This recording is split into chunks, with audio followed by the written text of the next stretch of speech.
cepat dan memang kalau bisa diketahui lebih dini malah itu tadi ya dok ya, cuma di Iya. laser aja Iya, bisa membaik seperti itu ya dok ya. iya membaik dan mencegah progresivitas atau kerusakan lebih banyak di mata.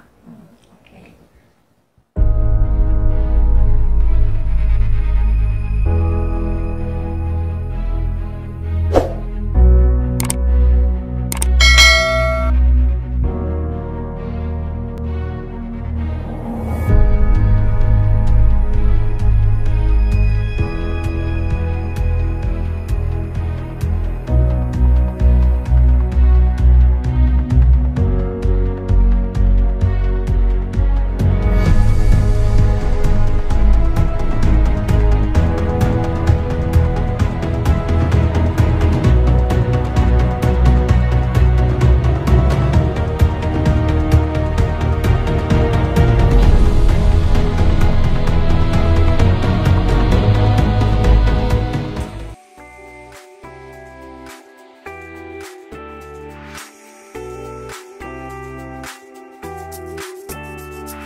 Dok, untuk berbagai macam tadi pengobatan yang sudah dokter sebutkan tadi, ini kira-kira penglihatan pasien ini gimana dok? Bisa kembali normal kah atau enggak atau mungkin ya ada perbaikan saja atau gimana dok? Iya. Jadi memang pengobatan untuk retinopati diabetik atau kelainan retina karena kencing manis ya, tujuan awalnya memang mencegah terjadinya kebutaan atau memperlama kebutaan. Jadi kalau misalnya, oh kira-kira bisa normal kembali nggak seperti dulu gitu ya. Kalau belum terjadi kerusakan di pusat penglihatan makula ya, pusat penglihatan makula, itu bisa normal, bisa normal. Jadi kalau misalnya masih dini banget ya, masih kita deteksi dininya bagus ya, kita laser, penglihatan itu akan bertahan lama. Memang, tapi pasien juga harus kencing manisnya harus benar-benar kontrol. Bukan nanti kadang-kadang setelah di laser, oh aku udah di laser ini, terus akhirnya bebas makan. Nggak bisa.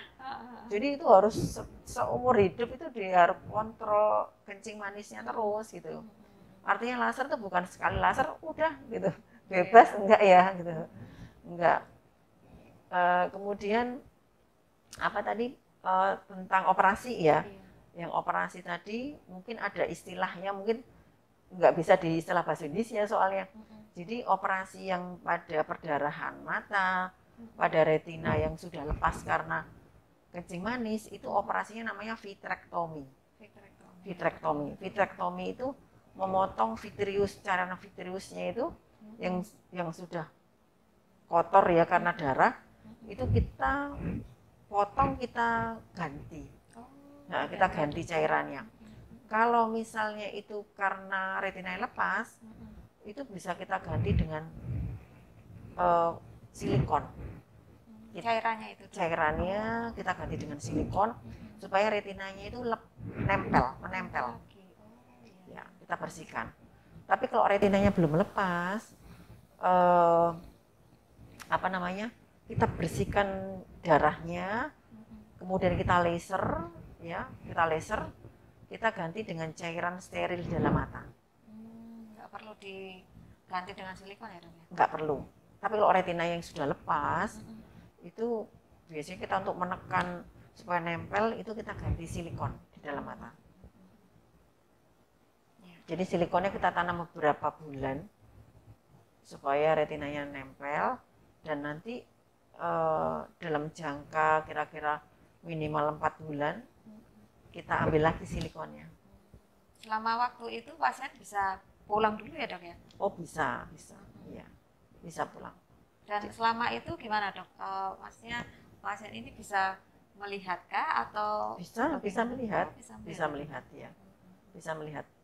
banyak pasien, beberapa pasien yang kita operasi kemudian udah lepas retinanya, kemudian kita pasang silikon, alhamdulillah bisa ya memang normal tidak ya, tapi lebih bagus daripada sebelum operasi.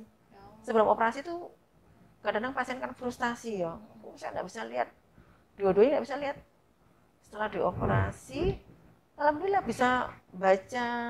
Kalau misalnya di dalam kamar pemeriksaan tuh ada bacaan tuh, bisa baca 3 baris dari atas, itu sudah bagus ya, iya pasiennya. Kalau udah begitu pasiennya kan jadi kayak semangat hidup ya. Yang tadinya dia kayak depresi gitu, begitu bisa lihat itu udah kalau pas kontrol udah kelihatan semangat gitu ya. Nah dok, ini untuk gimana sih dok, misalkan nih pasien yang enggak hanya punya diabetes, misalkan yang bisa aja kan dok gangguan-gangguan di mata itu ya ada diabetesnya, mungkin ada gangguan-gangguan yang lain, mungkin katarak dan segala macamnya, ini gimana dok untuk penanganannya, itu lebih rumit juga atau bagaimana dok? Iya, mungkin ini ya, kalau pasien-pasien yang diabetes biasanya pertama dari penyakitnya dulu ya, nggak sendirian. Biasanya itu ada hipertensi, ada juga hiperkolesterol. Nah itu semua tiga ini juga semua menyerang pembuluh darah mata. Kadang-kadang pasien itu nggak ada kencing manis, tapi dia punya hipertensi, itu bisa juga terjadi perdarahan. Nggak ada darah tinggi, nggak ada kencing manis, tapi dia kolesterolnya tinggi, itu juga bisa kena mata dan perdarahan juga. Tapi ada pasien yang tiga-tiganya ada, jadi ya kencing manis iya, darah tinggi iya, kolesterol, lah itu yang menyebabkan matanya lebih parah kan, jadi pembuluh darahnya itu sudah artinya semuanya tiga-tiganya ini kena pembuluh darah mata lebih parah gitu, ditambah kelainan di matanya. Misalnya pada orang kencing manis biasanya kataraknya tuh lebih awal dibandingkan pasien yang nggak punya kencing manis. Nah, jadi biasanya kalau pasien itu kadang-kadang pasien itu datang dengan dokter saya kabur gitu ya. Kalau kita lihat loh, Bapak katarak gitu ya. Padahal umurnya mungkin masih umur 30-an gitu ya. 30, 40 gitu ya. Kita tanya-tanya gitu ya. Oh, Bapak punya kencing manis gitu? Ada dok. Oh iya. Nah itu. Jadi kalau orang kencing manis itu memang banyak sekali masalah di mata. Nah, kataraknya lebih awal biasanya, kemudian sarafnya retinanya juga ada kebocoran gitu. Jadi kita mesti cek dari yang saya tadi bilang, mulai dari awal, dari depan ini kornea itu dicek semua. Biasanya kelainannya nggak cuma di satu tempat, nggak cuma di sarafnya, tapi di depannya sini ada, di lensanya ada, di sini. Jadi nggak cuma satu tempat gitu. Dan pengobatannya juga iya, pastinya juga nambah juga ya dok? Iya, nambah lagi ya. Nah, Dokter Rita, ini dokter tadi sudah menjelaskan bahwa pada pasien-pasien kencing manis itu pembuluh darahnya banyak, terus Iya, mudah rapuh ya dok ya? Iya, mudah rapuh. Nah, terus bisa perdarahan. Nah ini dok, perdarahannya itu munculnya itu apa ya? Muncul dengan sendirinya atau mungkin ada pemicunya yang bisa menyebabkan dia tiba-tiba jadi pembuluh darahnya pecah seperti itu dok? Iya. Memang pembuluh darah yang abnormal, nggak normal, itu gampang sekali pecah ya. Jadi kayak varises kecil-kecil di mata itu banyak ya. Biasanya pasien itu juga mengeluh tiba-tiba dia bangun tidur pecah. Pagi-pagi gitu habis mandi pecah ya. Biasanya itu faktornya itu hormonal. Bisa jadi pasien itu mungkin ini ya, kayak dia itu mikir nggak tahu, kadang apa ya, pasien-pasien itu kan mikir penyakitnya, bisa jadi mikir penyakitnya, mikir mungkin masalah lainnya dengan, jadi sering seperti itu. Pasien itu mengeluh, dokter saya tanya, ibu kenapa kok pecah? Iya dok, saya mikir dok, mikir anaknya, kadang mikir apa. Dengan mikir itu, saya tuh enggak makan apa-apa dok, gula darah saya tinggi gitu. Ya bisa jadi hubungannya mungkin karena dia mikir, jadi gula darahnya itu kadang nggak terkontrol. Jadi melonjak ya dok? Nggak terkontrol tadi menyebabkan pembuluh darahnya pecah, mudah pecah. Sering seperti itu. Terus kedua juga aktivitas fisik yang berlebih. Ada juga itu pembuluh darah di mata itu kan sebenarnya udah nggak normal. Kadang-kadang ada pasien mungkin yang dia angkat-angkat, ada yang kapan itu juga gitu, habis angkat-angkat, kadang-kadang habis aktivitas fisik tiba-tiba nggak kelihatan bior gitu. Terus saya kaget loh, bapak habis apa? Iya dok, saya kemarin habis langsung nggak kelihatan. Jadi kayak ngeden gitu. Ya, mungkin dia ngejennya juga sampai ke ini kan, ke mata ya, pecah, bisa seperti itu. Itu tiba-tiba nggak ngelihat atau gimana pasiennya tuh? Jadi tiba-tiba tuh kayak ada item-item gitu, makin lama makin banyak gitu.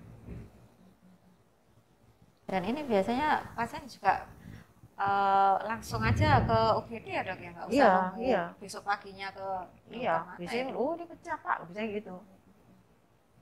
Jadi kadang ada juga pasien yang sudah hafal, jadi begitu pecah, dok saya ini kok kayaknya pecah lagi nih dok. Gitu. Kadang merasa, karena dia sudah bisa tahu ya, iya kadang udah gitu, udah merasa kadang, saya pecah lagi dok. Kadang udah hafal gitu, kadang dia, dok saya minta laser aja gitu. Kalau udah berdarah memang nggak bisa dilaser, kan nggak kelihatan yang mau dilaser apa. Kalau sudah berdarah kan ya ketutupan ya dok. Ketutupan ya, nggak bisa. Jadi harus ditenangkan dulu, diobatin, kasih obat, ditetesin dulu, ditenangkan dulu darahnya. Kemudian pemicu yang lain lagi itu bisa juga karena emosi. Jadi dia mikir bisa emosi yang terlalu ya, terlalu marah, terlalu gembira juga bisa kayak gitu. Gembira juga bisa. Iya, mungkin terlalu gembira terus ketawa yang itu bisa juga. Gitu. Tapi memang ada resiko tadi ya dok ya, yang sudah kelainan diabetes tadi ya, pembuluh darahnya gampang pecah ya dok. Gampang pecah, iya. Baik, menarik sekali perbincangan kita sore ini ya dok ya. Kita sudah menjelaskan banyak hal mengenai retinopati diabetik ya dok ya, kelainan pada saraf mata karena adanya penyakit kencing manis. Nah dokter, ini yang ditunggu-tunggu oleh Sobat Healthiers, yaitu tips-tips bagaimana sih dok supaya ya terutama Sobat Healthiers yang punya kencing manis atau mungkin ada salah satu anggota keluarganya yang punya kencing manis, gimana supaya jangan sampai terkena gangguan pada saraf mata, ataupun kalau memang itu harus terjadi ya nggak cepat-cepat terjadi, bisa dalam waktu yang lebih lama. Iya. Jadi mungkin teman-teman semua kalau misalnya ada saudara kita yang kencing manis atau mungkin kita sendiri kencing manis, ada baiknya mungkin harus kontrol atau cek meskipun nggak ada keluhan ya, nggak ada keluhan mata, cek ke dokter mata. Paling tidak setahun sekali. Jadi kita cek mata setahun sekali, mulai dari tajam penglihatan atau mungkin saraf mata. Kadang-kadang kalau kita periksa, kenapa kok periksa nggak ada keluhan, kontrol gitu, mesti harus kita utarakan ke dokternya. Saya punya kencing manis dok, saya mau cek mata saya gitu. Kadang-kadang kalau kita nggak ngomong, kadang-kadang dokternya cuma ngecek penglihatan aja. Soalnya untuk pemeriksaan retina itu kan mesti pakai ditetes ya. Itu yang kadang-kadang pasiennya juga nggak siap kan. Kadang kalau pasiennya nyetir sendiri, kita nggak berani netes gitu. Jadi mesti mungkin bilang ke dokter bahwa saya punya kencing manis, mau cek ini saraf saya atau ada masalah nggak gitu, biar lebih detail periksanya. Kemudian juga saran saya, kalau sudah menderita kencing manis, mohonnya supaya periksa ke dokter penyakit dalam juga. Kencing manisnya harus distabilkan atau dikontrol. Jadi jangan berobat sendiri. Sering pasien-pasien itu berobat sendiri, artinya beli obat sendiri. Misalnya saya tanya, ibu sudah minum obat? Sudah. Obatnya dari mana? Beli sendiri gitu. Jadi tanpa tahu nilainya kencing manis berapa, obatnya diulang terus sendiri. Kadang kalau datang ke kami, kita kan begitu datang langsung saya suruh cek biasanya. Jadi kita langsung suruh cek, ternyata gula darahnya 400, 500. Sampai saya kaget loh, ibu kok 400, sudah minum obat? Sudah gitu. Sudah minum obat. Ibu dapat dari dokter, saya beli sendiri gitu. Lah itu yang mungkin beranggapan bahwa dengan obat yang dari dokter pertama itu diterusin gitu sudah selesai masalahnya. Padahal enggak kan. Jadinya kira-kira obat tadi itu efektif enggak untuk pasien tersebut? Kan kita nggak ngerti, kan harus dicek juga kan berapa. Jadi mungkin jangan beli obat sendiri meskipun obat yang pertama dari dokter itu tadi. Kemudian cek juga matanya teratur. Lambat ya setahun sekali, itu aja udah bagus kok. Ya. Baik, Dokter Rita sebagai penghujung acara, dokter mohon memberikan take home message dok untuk Sobat Healthiers. Sayangi mata, jaga mata. Bila ada kencing manis, kontrol ke dokter mata, kontrol ke dokter penyakit dalam, supaya mata kita tetap sehat sampai akhir hayat. Baik Dokter Rita, terima kasih banyak atas segala penjelasan yang sudah dokter berikan. Begitu pula dengan tips-tipsnya yang sangat informatif ya dok ya. Dan semoga ini sangat bermanfaat bagi Sobat Healthiers dan kita semua. Terima kasih. Ya, mungkin lain kali bisa kita sambung lagi dengan topik yang juga menarik ya dok ya. Iya. Baik dokter, terima kasih. Selamat sore. Selamat sore. Demikianlah tadi perbincangan saya bersama dengan Dr. Rita Chandra, spesialis mata subdivisi vitreoretina, mengenai masalah kesehatan mata yaitu retinopati diabetikum, yaitu gangguan saraf mata pada pasien-pasien kencing manis atau diabetes mellitus. Nah, Sobat Healthiers, apabila Anda adalah penderita diabetes dan memiliki masalah gangguan pada penglihatan, jangan pernah menunda untuk segera memeriksakan diri ke dokter, karena apabila terlambat, maka akan berakibat kerusakan penglihatan yang lebih lanjut dan bisa berujung pada kebutaan. Healthiers, jagalah baik kesehatan mata kita. Tetap sehat, tetap semangat. Sampai jumpa.